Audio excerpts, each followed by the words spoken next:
African Infotainment TV. Baobab African Infotainment TV. Yes, for tonight is so inspiring and so motivating. You know what I mean? It's all about World International Poetry Slam Show. Yes, right on the bill, the main artist is Monet, all the way from New York City. Let's go and see what she's really having. You don't know. Yes. Monet sparks a lot of questions, if not answers as well. But can you tell me simply who Monet is? Well, a poet, a freedom fighter, a lover, and a liver. I like to live. I came into this world a stain, a stone, a C-section, the soft terror fleshed out of her body.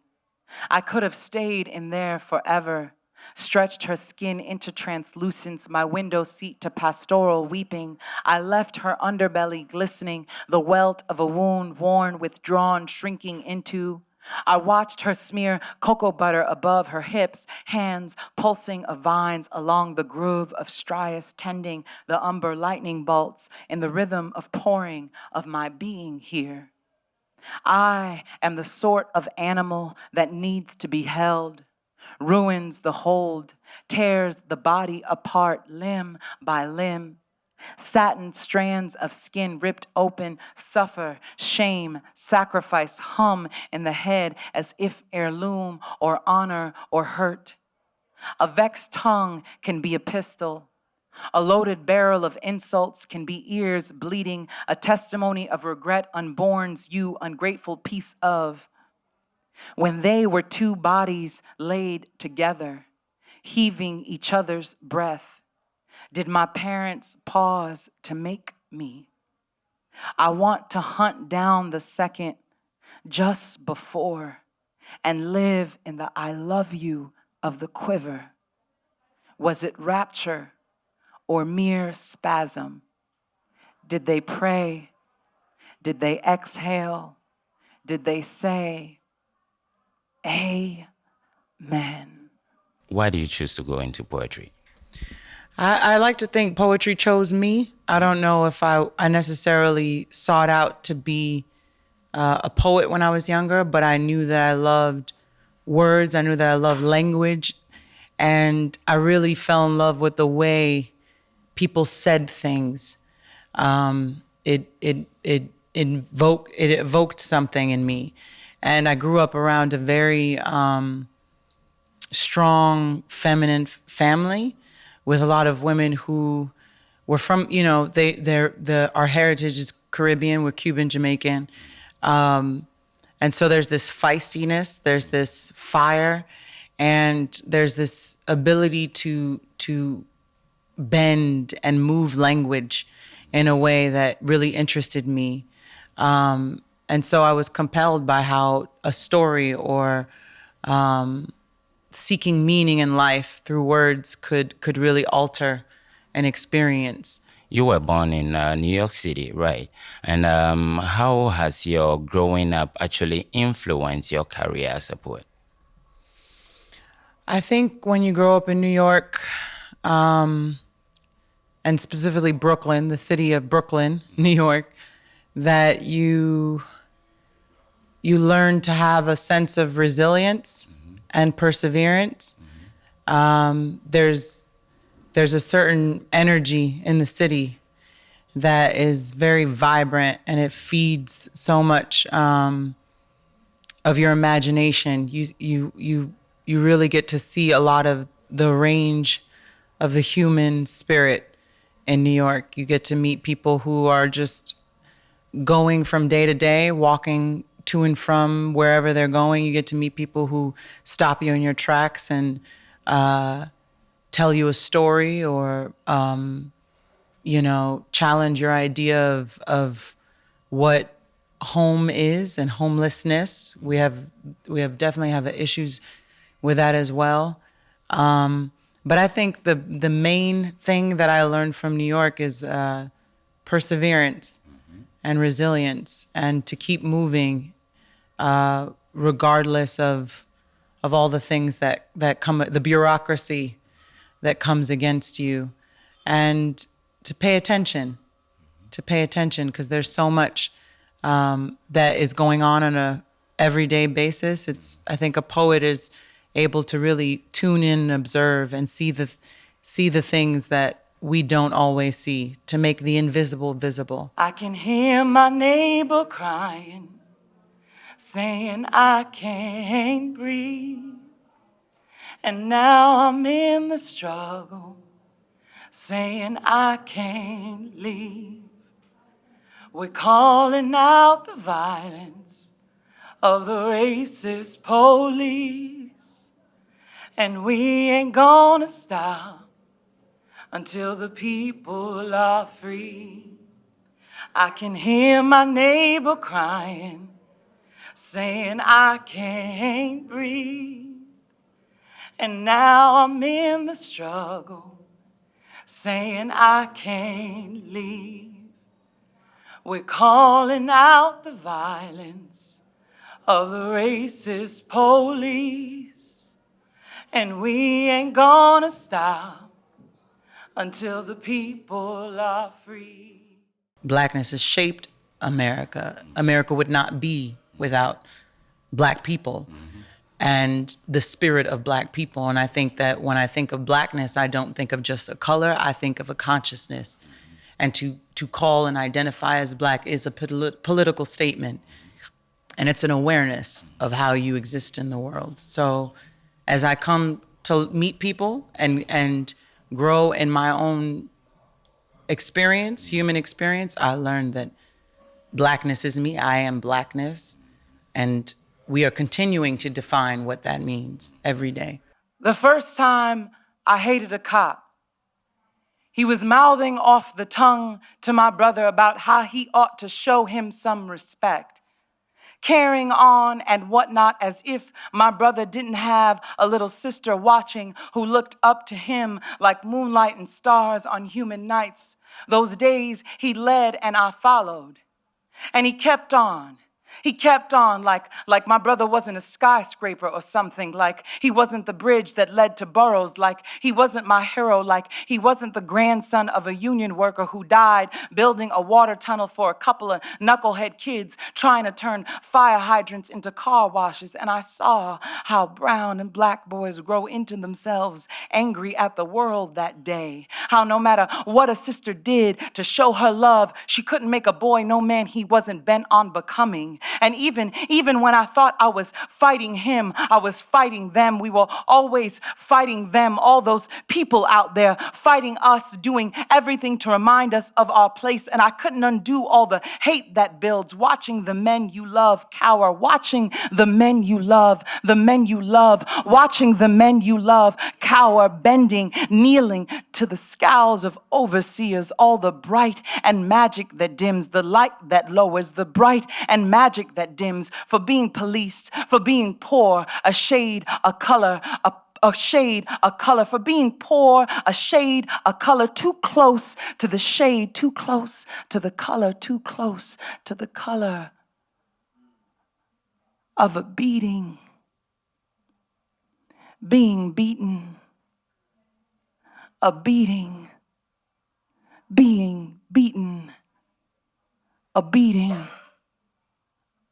heart. You know, art is how we cope.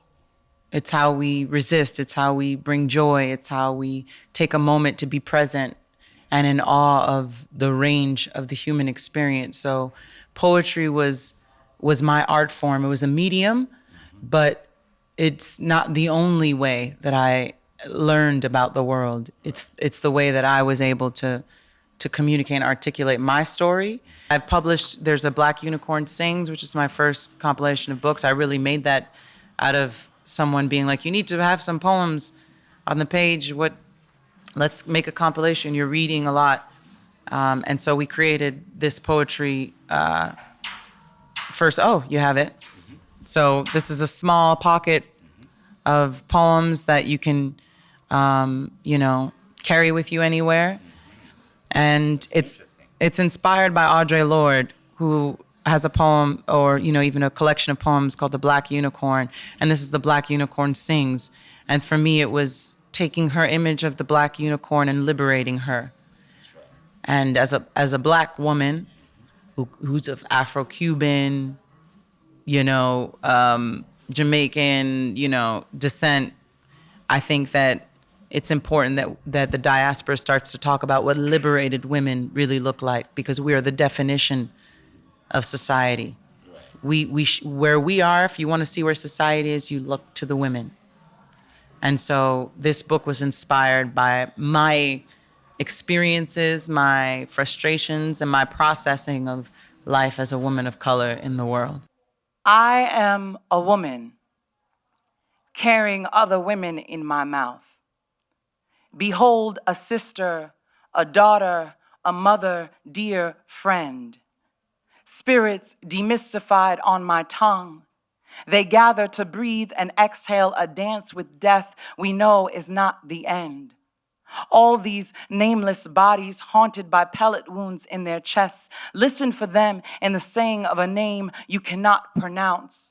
Black and woman is a sort of magic you cannot hashtag. The mere weight of it too vast to be held, we hold ourselves. An inheritance felt between the hips, womb of soft darkness, portal of light. Watch them envy the revolution of our movement. How we break open to give life flow, while the terror of our tears, the torment of our taste. My rage is righteous, my love is righteous, my name be righteous. Hear what I am not here to say. We too have died. We know we are dying too. I am not here to say, look at me, how I died so brutal a death I deserve a name to fit all the horror in. I am here to tell you how if they mention me in their protests and their rallies, they would have to face their role in it too. My beauty too. Apart from being a poet, a lyricist, I realize you are fighting also for human cause. There is recent upsurge of refugee problems all over. What is your take? What has been the struggle? What is your experience be like? You want to throw a bit of light on that? Light, I don't know. I think I'm in the darkness with everyone on that one. But what I will say is I feel like love is a dormant thing that we're all waiting to come alive. It's like this thing that we want to have for each other. But it's until we have a realization that we want that for each other that we become less you and I, and we become us together. That's right. And the state at which we are in society across the globe, in many ways, at least in the Western world, is we're in a state of borders. Right. And our love doesn't extend beyond certain borders. We determine whether or not, I have empathy for you, except past that border, I don't know if I necessarily feel for you, or I care about whether or not you have a roof over your head or food on the table. But when you have people from small villages in Italy who have no jobs, or France or wherever, and the economy's suffering, and somebody moves to a big city for a better life and better quality of resources, you don't call them refugees. Why? You call them migrants or expats, the human nature of us is to survive.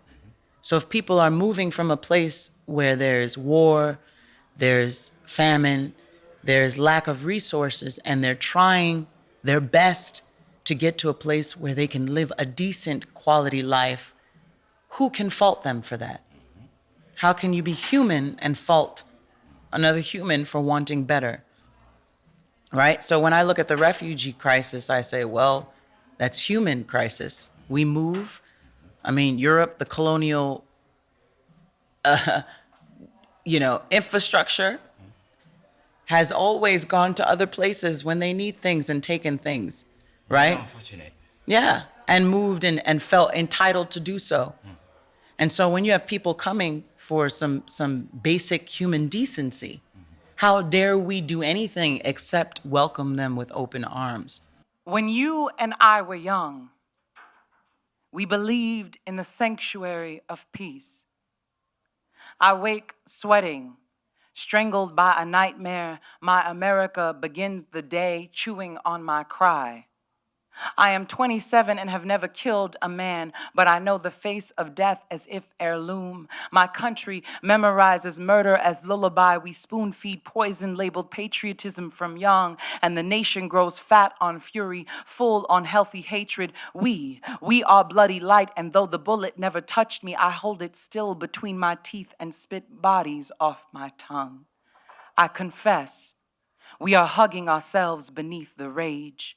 Though you cannot see the fire, I am a house of flames. I prepare for another hard day's work and emerge a massacre of meaning, marketing mental industry of reason. What is treason to a country called love? Fickle and scared, what is heaven to a people who never look above? If there is a movement, may it be a region in the heart where souls meet to practice human together though apart. Is there a faith for the faithless? A place for the placeless? Beyond prison bars, a man can become faceless, a presence more of essence, a wrath more than wreckage. Is there a worse crime than stolen time? Maybe if in fact we're so afraid of losing our own sanity or comfort, we need to reevaluate what our comfort is and at what cost does our comfort come? Who is suffering at the expense of our comfort across the globe? And so there's a big issue there because the wars we participate in, they have ramifications, they have consequences. There are things that happen when we enter into wars and we meddle with other people's affairs and we start to tell people what democracy is and what it isn't, right? So the symptoms, we can complain about the symptoms, but we cannot complain about the symptoms if we're not addressing the illness and the disease, which is that society needs to change and the systems need to change. Before the sun rose, there was an Israeli flag posted outside. They came in violently. The neighborhood is Sheikh Jarrah, and they came in violently. At the core of suffering, there's always a door, which indeed is a wall, and I can still hear the knob bawling. They came in violently. See the veins on his grandmother's wrists pleading for her home, the stove that fed the people around it, the rusted faucets that cleansed her tired hands and rinsed cauliflower, the picture frames of memory smiling back to her. If her wrinkles could speak, they'd say, point me to a country where a human can take refuge, where a human can be. And her dimple would follow. Here is my grandson, Muhammad. He is a poet. Please bring him there. There's a killing all around. The land is barren. Only blood waters the ground. The olives weep a seed of peace. A boy in Galilee, a seal, runs as soldiers chase after, strike him with the back of a rifle. He trips, falls face down into an olive grove. They shoot him execution style, and his parents can't get the image of when he first discovered his toes out of their head. The baby they brought home together, now a young man, feet fumbling in the rubble. Witness a child die, and you quickly descend into a realm of demons. Witness your child die, and you are the demon, a fallen angel, part who you were before, but mostly who you are after. They came in violently. We cannot judge the symptom without dealing with all the causes of where we're at, right? So we have to do a lot of restructuring. And I'm excited because I feel like it's about time. Right. It's about time that we start to get fed up and say, this is it. And to see the numbers of people, as human beings is the challenge. Right. Is to not just call someone a refugee, but to really dissect what it means to be a refugee, what it means to travel and to constantly be in search of home. There have been many activists, there have been many fights. The fight is still going on. Only the innocents are being victimized. What do you think the future looks like? I think every generation has its fight. Every people has its fight. Life would be nothing without fight. The fight is the feeling. But it's not, it doesn't negate the joy and the happiness and the prosperity that we have in store for us. I have to be optimistic. I can't afford to be apathetic or doubt that change will come. Right. And that things will change. Right. Because I love people too much. I love passionately. Right. And I believe that people will demand change and change will come. But it takes awakening, it takes awareness, it takes responsibility for your life. It takes loving yourself to demand for everyone else. If we do not talk about the moments we fought back, the efforts to resist, we will forever go down in history as being complacent with our oppression and therein complicit in the oppression of others. We must always tell the stories of those who fought back. And why? What compels a person to anger, to radical love, to fight?